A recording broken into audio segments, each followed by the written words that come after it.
When one part of the body hurts, we all hurt.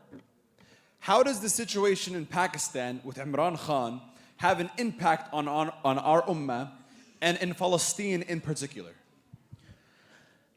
I think that one of the greatest tragedies, in my opinion, that colonization inflicted on us was not just the physical aspect, but the mental aspect.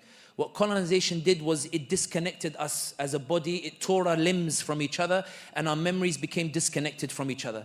When I read Ibn Kathir or Ibn Khaldun or Ibn Taymiyyah and their scripts, they talk about the politics of the ummah from Morocco all the way to Jakarta and beyond. For them, it's just normal. We are one ummah. It makes sense that someone from Tunisia knows about the affairs of Pakistan. It makes sense that the Pakistani talks about Saudi. It makes sense that the Saudi talks about Malaysia. One ummah, one brotherhood where we all influence each other. When it comes to Imran Khan, let me be brutally honest. Imran Khan burst onto the scene. And when he gave his speech in the United Nations, he was a wonderfully eloquent advocate for the Muslim causes. In Azerbaijan, secular Azerbaijan, when they liberated Nagorno-Karabakh, Imran Khan's influence was so effective in going beyond the ethnic and nationalist lines that Azerbaijan, in their celebrations, they lifted 3 flags. Turkey, which gave them the drones, Azeri flag and Pakistani flag. When Imran Khan emerged onto the scene, there was a shift in the Muslim world that culminated in the Kuala Lumpur summit in 2019. The Saudi Crown Prince and the UAE were so terrified of the Kuala Lumpur summit because they believed if Imran Khan went and attended, Imran Khan would lend a Muslim legitimacy to this conference that was designed to rebuke the de-Islamization policies of UAE and Saudi Arabia, which were looking to introduce alcohol, looking to introduce OnlyFans model concerts, which were looking to introduce casinos into those areas. The Saudis, they threatened Imran Khan. They said, Wallahi, if you go to Kuala Lumpur, we will cut our investments to Pakistan and we will kick out the Pakistanis from Saudi Arabia and you can deal with it. Pakistan must be dependent on us. It cannot be equal to us. Imran Khan, the potential that he was about to bring in terms of establishing an independence. Remember, at every OIC meeting, Imran Khan would bring up 2 topics, Kashmir and Palestine. The reason that troubled Saudi and UAE so much, there are many people who think Imran Khan was just words. If he was just words, Saudi UAE would not have celebrated his toppling, nor would the US representative have said to the establishment in Pakistan, get rid of him and all will be forgiven. The Imran Khan's words were having such an impact, the way your words are having an impact on Biden, Blinken, and the shift in public opinion, that Imran Khan was bringing up Kashmir at a time in which Saudi and UAE were trying to get warmer ties with India. Remember, when Indian Prime Minister Modi's official insulted the Prophet Muhammad sallallahu alaihi wasallam and Sayyidina Aisha radiallahu anha, Modi panicked so much that he issued an unprecedented statement. He said, we respect all religions. His party had never made a statement like that in their entire history. They commissioned an article in Oman and other Arab capitals desperately trying to defend Modi and saying Modi had kicked out the official. Modi was worried that there would be a boycott and that the Muslim nations would punish India. Guess which country bailed Modi out and invited him to their capital to tell him, don't worry, this issue doesn't matter to us, ignore the Muslim anger. It was the United Arab Emirates, where bin Zayed received Modi and told him, Ta'ala, come, and they hugged him and they built a temple in UAE last week to show we're moving beyond Islam and Muslim causes, where now we want warmer ties, we don't really care about these issues. Imran Khan was making them sign on papers telling them that they respect Kashmir's right to independence at a time in which they didn't want to upset India. So they were getting annoyed. Imran Khan kept bringing up Palestine at the OIC and making Saudi and UAE sign on a commitment to Palestinian liberation at a time in which UAE and Saudi were trying to get close to the Israelis. They told Imran Khan, listen, calm down, bro. I'm trying to get close to India and Israel. Why do you keep bringing up these issues? Why do you keep talking about it?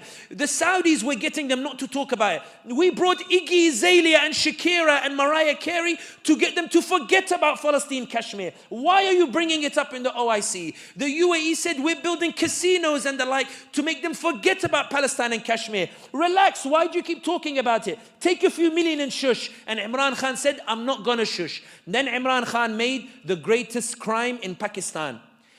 He tried to appoint a chief of staff of the army and appoint an intelligence chief, which is the democratic right of any elected leader, but in Pakistan apparently it's haram.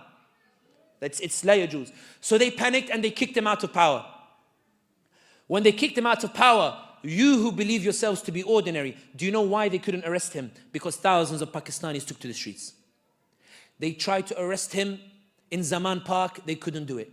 They tried to, they said, let's hold by-elections just to get rid of PTI. They did the by-elections, PTI won a landslide election in the largest province in Pakistan, in Punjab. Then they panicked and they said, Ya ilahi, what's going on over here? Then PTI, they tried to pull a nice move. They wanted to dissolve the assembly of Punjab to force general elections. The establishment said, whoa, whoa, whoa, whoa, whoa, whoa, whoa. They said, we're not holding general elections. We're going to appoint a new assembly. And then they went to the Supreme Court. Supreme Court said, no, you have to hold elections. They said, Toz for Supreme Court. We're not respecting this Supreme Court. The reason they couldn't arrest Imran Khan was because people were getting like Arab accounts were talking about Imran Khan. They were raising awareness saying, dude, what's happening to Imran Khan? He's being attacked only because he's suddenly raising the awareness. But ya ibadallah, let me tell you something phenomenal about these Pakistani brothers and why I believe the ummah is alive. I refuse to believe the ummah is weak. The establishment spent 2 years preparing to rig the elections to ensure that Imran Khan would be eliminated from the scene and PTI. They got him in prison, they arrested him because on May 9th, some installations were burnt. Some Pakistanis, they got scared suddenly and they went home. I don't know why, but in any case, it is what it is. They arrested Imran Khan. They threw 250 charges. They found something about his marriage. Apparently the wife didn't wait for an iddah period or something. Something was so ridiculously disgusting the way they did it. But in any case, they put him in prison. And they tried to rig the elections. But this is the point I was making about social media. When I said earlier that they can shadow ban thousands of accounts, they can't shadow ban millions. They can't shadow ban millions of accounts. They can't shut down millions of voices. Because when they tried to rig the elections, what the Pakistanis did was, they went and voted for independents who are from Imran Khan's party. And they came first. They started rigging in broad daylight. I went to bed and there was somebody leading with like 180,000 votes. I woke up the next morning, they reduced it to 90,000 votes. It was rigging in broad daylight. But they were so clumsy at rigging that even international media came out and said it's clearly a rigged election. The reason I give you this context is one, please read about what's happening in your ummah. Please learn about what's happening in your ummah.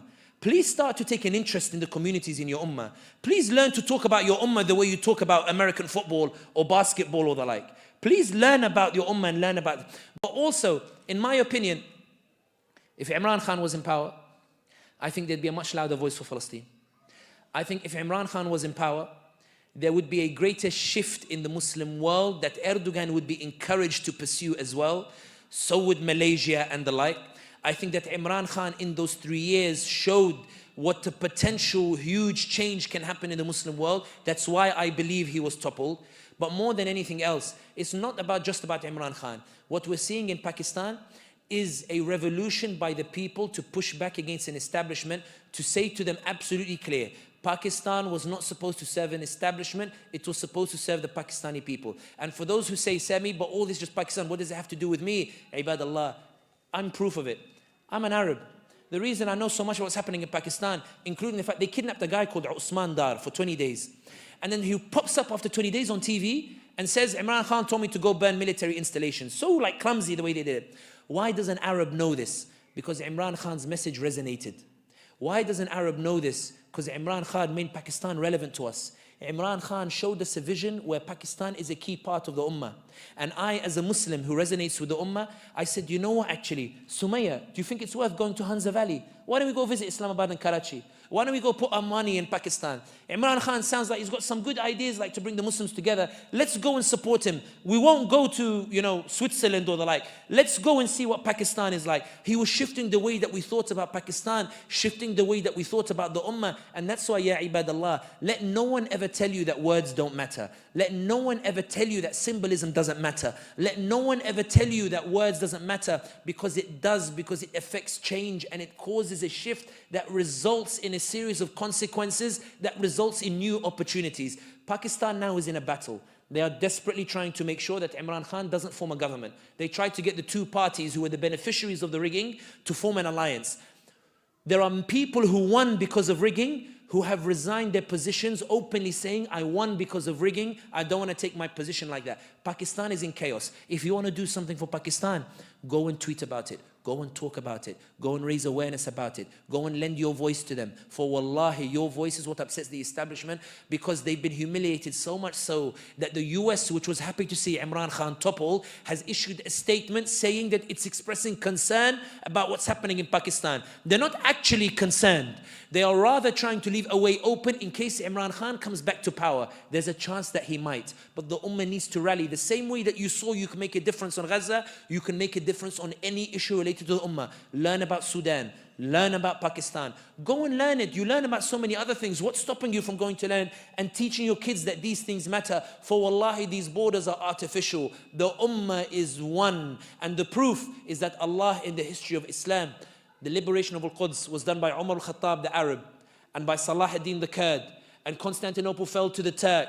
And we have the most profound scholars in our history like Baba Ahmed from the West African kingdoms. And we have some of the greatest poets and scholars from modern day Pakistan and India. And we have the Mughals, and we have those from Malaysia and India. Every single ethnicity contributed to Islam, because for them Islam was not ethnocentric. Islam was beyond that. Islam was anybody who said, I'm a Muslim. That's why our armies were composed of people from everywhere. Ibadallah, when did the ummah start believing these borders that were made? Let's look beyond it. Let's learn about it. Because wallahi, in my opinion, if the Pakistanis win in Pakistan, there will be a domino effect on the rest of the Muslim world, inshallah. Takbir. Takbir.